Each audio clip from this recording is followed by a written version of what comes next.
السلام عليكم ورحمة الله وبركاته. كيفكم يا أغلى وأحلى متابعين ومتابعات؟ اليوم يوم جديد، فيديو جديد. خير ما نبدأ في يومنا بالصلاة على سيدنا محمد عليه أفضل الصلاة والسلام. اليوم أول أيام شهر الخير وشهر البركة، شهر رمضان، ينعاد علينا وعليكم بالصحة والعافية. كل عام وأنتم بخير. اليوم إن شاء الله رايحين نعمل مع بعض أكلة المنسف، ورايحين نعمل مع بعض عصير البرتقال والجزر والليمون، ورايحين نعمل القطايف. طبعا احنا هاي أول ليلة من ليالي شهر رمضان، حبيت إني أبلش معاكم من بداية الليل، يعني من فترة السحور حتى فترة الإفطار. تابعوني وإن شاء الله رايحين نكون يعني برنامجنا بالشهر الفضيل برنامج متنوع، في أكلات وفي برضه كمان رايحين نعمل جولات بالسوق وغيرها. وفي عنا كمان طبعا بحب ألفت انتباهكم حبايبي إنه الشهر الخير وشهر البركة هو شهر عبادة، عبادة وتقرب إلى الله عز وجل. في هذا الشهر الفضيل تكثر فيه الأعمال الصالحة، مثل الزكاة للناس المحتاجة، يعني زكاة أموالكم بتطلعوها للناس والفقراء، مساعدة الفقراء. كذلك قراءة القرآن، يعني هاي فرصة كبيرة للجميع إنه يختموا فيه القرآن الكريم. ورايحين إن شاء الله نعمل مع بعض جدول يعني نستمر عليه حتى نهاية الشهر الفضيل. وفي هذا الجدول رايحين إن شاء الله نختم فيه القرآن الكريم. راح أنزل لكم إياه بالقناة إن شاء الله غدا من الله راد. ويعني هو شهر الخير والبركة، حافل بكل أعمال الخير. وتابعوني. السلام عليكم ورحمة الله وبركاته. كيفكم يا أحلى وأغلى متابعين ومتابعات؟ كل عام وأنتم بخير. اليوم أول أيام شهر الخير، شهر البركة، شهر رمضان، ينعاد علينا وعليكم بالصحة والعافية. بلشنا بالعصائر. أول إشي رايحين نبلش بالجزر. طبعا الجزر زي ما أنتم شايفين قشرته، قطعته قطع مكعبات صغيرة متوسطة الحجم، وضعت كمية من الماء عليه وبتركه يغلي لمدة تقريبا يعني لحد ما يستوي الجزر. هون بنتركه حتى يبرد، وبعد هيك ننتقل لمرحلة ثانية اللي هي مرحلة تجهيز البرتقال والليمون عشان نعصرهم ونعصر المكونات كلها مع بعض لتعطينا مزيج متجانس من عصير البرتقال والجزر. تابعوني. شاهدون بعد ما انتهينا من عملية تقشير البرتقالة، طبعا بنقيم القشر على جنب، والآن بدنا نعمل على إزالة القشر الأبيض هذا اللي بيكون موجود على حبة البرتقال. يعني بنحاول قدر المستطاع إنه ما نخلي القشر الأبيض هذا موجود، اللب إحنا بنحكي له، لأنه هذا بيعطي مرار للعصير البرتقال زي ما أنتم شايفين.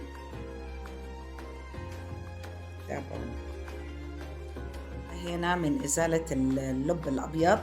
الآن سوف نقوم بتقطيع البرتقالة لإزالة البذور الموجودة فيها.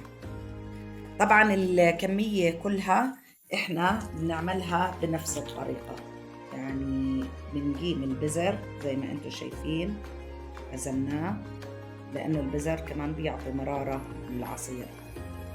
هاي هيك قمنا البذر ومنقطعه اللي يعني ما يضل ولا بذرة. وكذلك الليمون نفس الاشي، رايحين نعمل نفس ما عملنا بالبرتقال، رايحين نعمل بالليمون حتى نكمل الكمية كلها. طبعا أنا جبت كمية 5 كيلو برتقال، كيلو ونص جزر، وتقريبا كيلو ونص ليمون. هاي راح أنا أعملها الكمية، يعني راح أفرز منها، مش راح إنه يعني كلها نستخدمها. بتصيري أنت كل يوم بيومه تعملي، تطلعي على قد أسرتك وبتعملي حتى تنتهي الكمية، بتردي تعيدي الكرة. وأهل المجرة تابعوني. طبعا هذا القشر إحنا يعني بنستفيد منه إنه رايحين نحط جزء منه بعملية العصر. جزء من القشر هذا بنضعه بالخلاط، يعني بنخلطه مع البرتقال والليمون، يعني بنضع مقدار يعني 5 حبات أو 6 حبات من القشور لأنها الكمية عندي كبيرة، وبنعصرهن مع عصير البرتقال والليمون والجزر. هسه بلشنا بعملية عصر البرتقال والليمون بعد ما قشرناهم وقمنا اللب الأبيض عنهم. طبعا نضع كمية قليلة من قشور الليمون والبرتقال، يعني كمية قليلة مش يعني كمية كبيرة، يعني مقدار خلينا نحكي 3 حبات قشور، 3 حبات برتقال، قشور حبتين ليمون، وبنخلطهم طبعا مع بعض وبنصفي.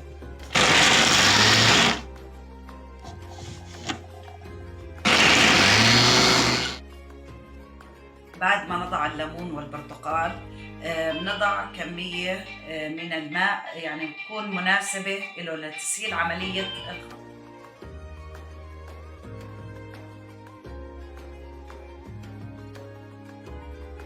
فنقوم بوضع البرتقال والليمون اللي عصرناه ونعمل على تصفيته. طبعا مرحلة الجزر بتيجي بآخر مرحلة لأنه الجزر أساسا مستوي، يعني ما بتحمل معانا خفق. أما البرتقال والليمون إنه لازم إنه يعني كل مرحلة ومرحلة نصفي البرتقال زي ما انتم شايفين، يعني نعصره مظبوط. عصر الجزر طبعا بعد ما سلقناه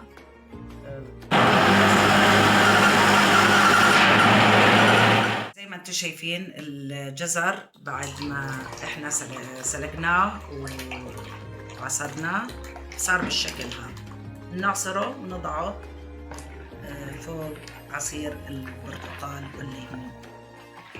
شايفين ما شاء الله، يعني شو بدي احكي لكم، قوام كثير كثير ممتاز وعصير طبيعي 100%. طبعا انت بتحطي كمية السكر اللي بتناسبك زي ما انتم شايفين، انا وضعت الكمية اللي بتناسبني بتناسب عيلتي. طبعا هاي الكمية الجزر بتكفي، احنا قسمنا نص الكمية.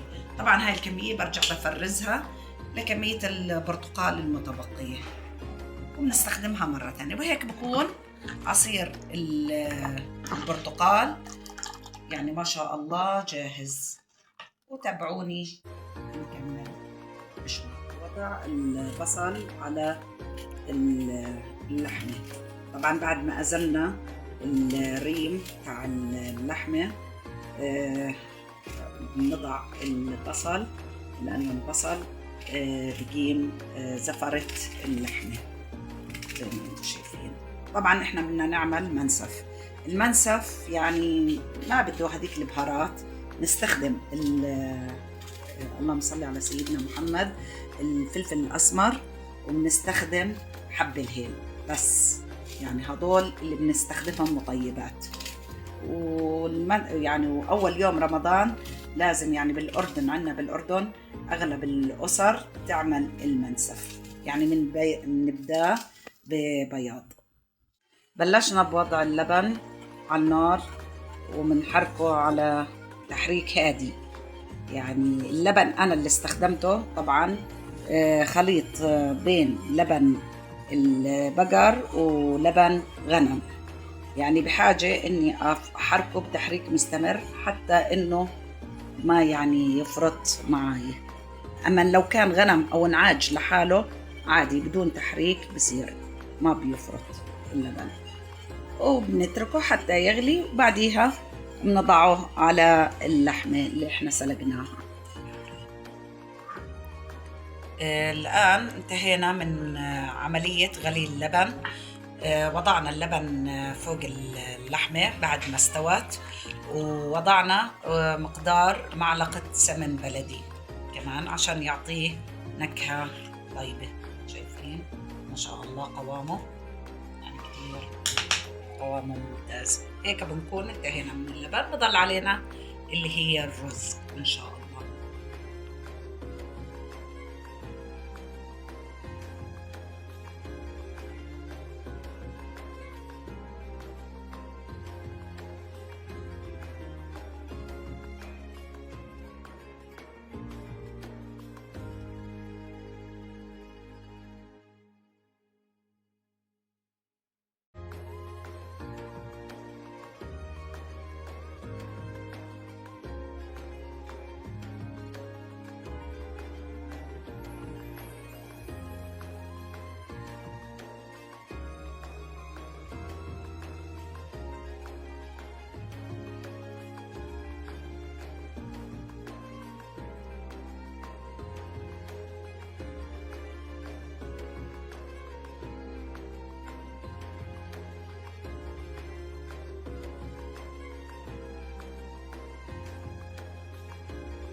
بدنا نعمل القطر. السكر طبعا عبينا بمج، يعني احنا نفس المج اللي بدنا نستخدمه بوضع السكر بنستخدمه ايضا بوضع الماء. هون استخدمنا مج واحد سكر، نضيف له مج ونص نص حبة ليمون يعني عشان السكر ما يكرمل معنا أثناء الغلي، وبنتركه طبعا يغلي لمدة ربع ساعة بس. بعد هيك خلص نطفي تحتيه زي ما انتم شايفين.